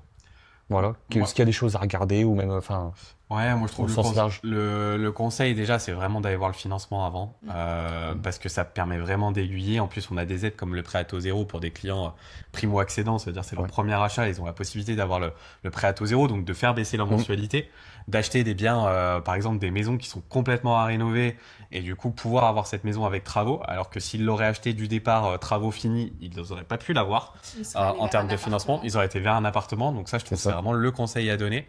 Et puis, des fois, ils peuvent passer à côté de certaines opportunités parce qu'il y a un bien qui vont leur plaire. Ils vont venir le visiter une première fois, puis venir le revisiter avec les parents ou d'autres mondes sur une seconde fois. Mais des fois, dans un laps de temps, peut-être une semaine après, le bien, il va partir, il va leur passer sous le nez. Donc, je conseille, quand vraiment un bien leur plaît, de venir directement avec des membres de la famille, en tout cas des connaissances, pour venir Pour venir rassurer, rassurer déjà du la départ. première visite. Ok. Ça leur évite une perte de temps et une opportunité aussi qui peuvent leur passer sous le nez, ouais. Et d'être globalement, donner les critères aux agents IMO parce que les opportunités se fait comme ça, passent en avant-première très régulièrement, ouais. Et Ok. d'être propriétaire. Ouais, Enfin, que ça soit investissement ou de la résidence principale. Il faut pas avoir peur d'être propriétaire. Justement, pour moi, je conseillerais voilà, les personnes de passer le cap. Alors, il y en a beaucoup, ils ont peur parce que du coup, ça peut être des charges supplémentaires que par rapport à la location. Par rapport à la location, on est d'accord. Mais aujourd'hui, je pense qu'il faut se construire un patrimoine immobilier. C'est important parce qu'on ne sait pas les retraites, comment ça va se passer Si on le sait, Ouais, on sait. malheureusement. dans 60 On a un ans. ordre d'idée, Mais voilà, ça fait peur et je pense que l'immobilier, la pierre ne bougera pas et qu'il faut investir. En tout cas, c'est important. Il y a, en Ok. plus, sur de l'investissement locatif, une nouvelle fois, il y a un gros pourcentage qui loue en France. Donc, si le bien il est attractif, il est propre au goût du jour, ça va se louer quoi, si on est au bon tarif. Donc, il y a pas de risque sur ce côté-là. Il y en a beaucoup qui ont peur, le fait des loyers non impayés, de la partie dégradation, mais il existe des assurances aussi maintenant Oui. pour pouvoir les couvrir. Alors, faut bien regarder les conditions, mais il existe vraiment des assurances pour ça et qui permet de rassurer justement les propriétaires. Et puis après, les impayés, comment on s'en prémunit aussi en tant qu'investisseur? Déjà, il y a des quartiers ou des zones à habiter. Oui, Tout à fait. Voilà, quartier, zone à habiter. Et puis à côté de ça, alors forcément, t'en as toujours un qui passe à la trappe, mais la partie impayée, moi ça fait 7 ans que je fais de l'immobilier, j'ai jamais eu un seul impayé. Mm. Euh, faut regarder les dossiers locataires et ce qu'ils dossier travaillent. locataire, et puis même des fois où moi, j'ai eu un mois de retard, une fois, et c'était la personne que j'avais choisie qui avait le plus gros salaire. Donc il y a aussi, je pense, la partie feeling, la partie Oui, mais totalement. L'humain si- va rentrer. l'humain, et si la personne commence déjà à être pénible ou casse-couille, quand tu commences à faire la visite, tu dis bon, lui va me faire chier tout le long, donc C'est pas la peine. c'est pas C'est la vrai peine, que ouais. moi, quand j'étais en gestion location, quand je rentrais des dossiers location, donc je faisais les visites, donc c'était moi qui avais le premier avis en fait, voilà. Les dossiers, il faut les donner aux propriétaires et les propriétaires déjà, alors il y en a qui choisissaient un peu et après ils me disaient mais Chloé, on a pour toi, c'est quelle personne est le mieux? Ouais, en termes de Donc feeling. alors en termes de feeling, de comportement, alors moi je leur dis voilà, je leur dis ce que je pense, après je leur dis que je veux pas que ça influe, parce que si jamais il y a un problème, je veux pas non plus être responsable après par la suite, mais c'est vrai que c'est nous qui avons en tout cas le premier rôle et l'impression, et il y a des fois, il y a des personnes, je les sentais pas du tout, et je leur disais oui, alors ils ont peuvent avoir un très très bon dossier, mais voilà, Ouais, il y a un truc je les sens pas. qui fait que. Mm. Ok. Ouais. Bon bah écoutez, merci pour vos conseils. Et là, j'ai encore 2-3 petites questions pour clore carrément le sujet, enfin podcast. Est-ce que vous avez, parce que je suppose que c'est une passion, enfin c'est un peu votre métier, donc vous aimez l'immobilier, mais est-ce que vous avez d'autres passions, chacun de votre côté, autres que l'immobilier? Alors moi, tout ce qui est sport, Ouais. notamment le foot, là, en plus en ce moment on est en pleine Coupe du Monde, mais Ouais. ouais, tout ce qui va être sport, c'est ultra important. Justement, on est tout le temps sur le terrain, nous, en termes d'IMO, donc c'est vrai que ça fait plaisir de déconnecter et puis de pouvoir se concentrer sur soi-même aussi, ouais. Ok. Et toi, Chloé? Et bah pareil. C'est vrai Pareil. Ouais, je suis. Non, je suis une sportive depuis l'âge de 3 ans. Je fais de la gym en compétition. Ah, de la gym, ok, ouais. Voilà. Très bien. J'ai dû arrêter parce que la gym, au bout d'un moment, on peut plus, hein, Oui. certain âge. Mais je reste dans le sport. Voilà, j'essaye au maximum, dès qu'on a un petit moment, d'y aller au maximum, quoi. Permet C'est de ça. vider la tête. C'est ça, et- ça permet de déconnecter. Ouais. Ouais. Ouais, Et quand c'est t'as vraiment Enfin voilà, c'est pas juste du sport pour perdre du poids ou quoi que ce soit, c'est vraiment une passion et sans sport, je vrille quoi. C'est pareil. Ah, des fois, t'as des journées chargées où t'en as qui t'ont tendu, là, tu Non, passes. ou un coup de mou ou quoi que ce ouais. soit, même quand on n'a pas envie d'y aller, parce que des Ouais. fois le sport, on n'a pas envie. Hein. Il Ouais. faut vraiment s'habiller, prendre ses clés et partir quoi. C'est ça. Même juste aller courir ou quoi que ce soit, mais on est trop content une fois que c'est fini. Et non, c'est trop important. Ça fait du bien parce que des fois t'as des journées de merde, hein, faut le dire, Mm. que t'as passé Ah ou t'as des périodes plus compliquées que d'autres. Donc c'est vrai que ça fait du bien de pouvoir déconnecter, d'aller au sport et tu ressors, t'es Puis, bien mieux et tu repars le lendemain, quoi. Puis vous bossez du coup en clientèle, en commerce. Ouais. Donc c'est vrai que il y a le côté humain, mais l'humain déjà ça épuise, hein, tu sais, les relations sociales, de parler comme ça toute la journée. Toute Donc la journée, de d'être base- joyeux, de Ouais. voilà. Ouais, mais puis déjà ça épuise. on a un peu une Puis- éponge, hein, parce que franchement, Limo, on dirait pas, mais entre les successions, les décès, les divorces, on est au milieu. on est au milieu Ouais. de ça. Les enfants aussi, des fois qu'on des pertes d'enfants aussi. Ouais, c'est vraiment des fois c'est compliqué. Hein. C'est vrai que moralement on essaye de garder la facette, mais des fois nous aussi on a besoin d'extérioriser. On voit des choses où tu te dis, waouh. Puis même à côté de ça, derrière, t'as des gens, clairement, hein, c'est des connards, ils sont pas faits pour échanger. Non mais je Ouais, dis ça, ouais, je ouais. suis un peu violent, mais Ouais. moi, en banque, putain, il y a des gens, en fait, ils te prennent un peu pour de la merde Ouais. ou On parle mal. exactement, et en fait, Moi, je pense que si j'avais pas le sport, je pense qu'il y a le point qui serait parti un paquet de fois. Hein. Ouais. Non, mais ça paquet de permet de relativiser et de Mm. décompresser surtout. Ok. Décompresser, quoi. Trop bien. Avant-dernière question. Est-ce que vous faites des investissements de votre côté? Bon, vous l'avez déjà dit un petit peu au travers de l'épisode, mais que ce soit de l'immobilier, que ce soit de la bourse, de la crypto ou autre. Moi, j'ai acheté ma première résidence principale Ouais. parce que du coup, on est quand même assez jeune, à 25 ans. Donc, Trop bien.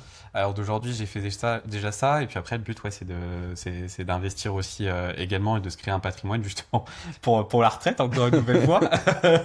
Mais ouais, et puis en plus, une fois que t'es dedans, en plus à 100% en faisant des investissements, tu sais encore plus conseiller la partie investisseur. Déjà qu'on sait le faire, mais ça sera un gros avantage de pouvoir La dette de pouvoir l'autre en côté. avoir, Ouais. ouais, de l'autre côté, ouais, C'est exactement. ça. Pareil, bah du coup, j'ai ma résidence principale aussi. Trop bien. Et pareil, et en plus, en ce moment, je cherche un investissement locatif. Donc, je Ah. prends mon temps, hein, parce que j'ai pas, moi personnellement, voilà, je veux pas aller sur n'importe quoi aussi. C'est pas, voilà, l'investissement locatif, il faut prendre son temps. C'est pas en claquant des doigts qu'on va le trouver. Il faut avoir la bonne opportunité, le bon secteur aussi. Donc, c'est vrai que si ça prend un peu plus de temps, bah, ça prendra un peu plus de temps, mais au moins, voilà. Déjà pour me rassurer pour le premier investissement. Et puis pas non plus se presser à vouloir forcément investir parce qu'on fait des erreurs. C'est ça. Et puis moi j'aurais même rajouté faire les choses dans l'ordre. Voilà, tu démarres, tu as un petit patrimoine, donc tu as ta résidence principale, un petit peu d'épargne de côté. Pas dire je pars directement sur un investissement à 700 000 € en fait. C'est ça, il faut être raisonnable et Voilà. voilà. Il faut aussi avoir la capacité de vivre aussi à côté. Parce Ouais, que exactement, c'est vrai ouais. que on va pas non plus s'enfermer chez nous à rien faire, mais c'est vrai que voilà, l'investissement locatif, il faut, je pense que peut-être c'est un conseil aussi qu'on peut donner sur l'autre question, c'est de bien réfléchir, de prendre son temps et voilà, de poser le pour et le contre et de bien regarder tous les critères aussi et de pas y aller tête baissée, quoi. Ok. Puis nous, on est encore, je trouve que au vu de notre métier, quand on voit un logement, on est encore plus dans le doute parce que justement, on connaît tout. Donc, quand tu achètes dans une copro, tu connais les charges, les PV d'étage, tu sais les isolations par extérieur Oui. et tout. Donc, on, en fait, on n'ira pas déjà. ouais, déjà, on n'ira pas parce qu'on sait dans notre tête, on se dit non, ça pue, tu vas voir ça en charge, en travaux, c'est pas la peine. Donc, ouais, on cherche plus des monopropriétés ou des petits syndics bénévoles, etc. Donc, c'est des biens qui sont assez rares, mais une fois que tu les trouves, voilà, tu sais combien tu peux les louer et tu vas chercher au moins un petit cash flow positif. Donc, où t'as pas de risque, ouais, pas de risque. Ok. Ou très peu de risque. Mais du coup, ouais, je pense qu'on a un peu plus peur que certains. Ouais, parce que on sait en fait dans quoi on va se lancer et justement vu qu'on est dedans, il y en a beaucoup qui me disent ouais vous êtes dedans mais vous achetez pas. Les cordonniers les plus mal chaussés. C'est ça.